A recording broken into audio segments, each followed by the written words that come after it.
कोणत्या फटीत फुलं लागलेल्या आहे. सफरचंदांच्या झाडांना फुलं हे डिसेंबर ते जानेवारीमध्ये लागतात आणि 1.5 वर्षानंतर याला सफरचंद लागतात असं मला माहिती आहे. असं परफेक्ट काही माहिती नाही भाऊ, कारण की मला जेवढं माहिती आहे मी तेवढंच तुम्हाला सांगतो.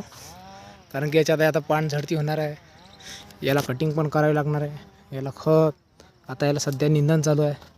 त्याचपैकी त्याच्यामध्ये ड्रिंचिंग, रासायनिक खत पण आणि सेंद्रिय खत पण टाकू शकता तुम्ही सफरचंदांच्या झाडाला जबरपैकी.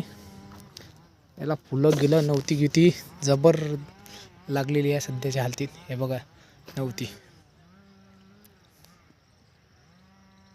आहे ही सफरचंदांच्या झाडाला नव्हती लागलेली आहे, बऱ्याचपैकी नव्हती लागलेली आहे.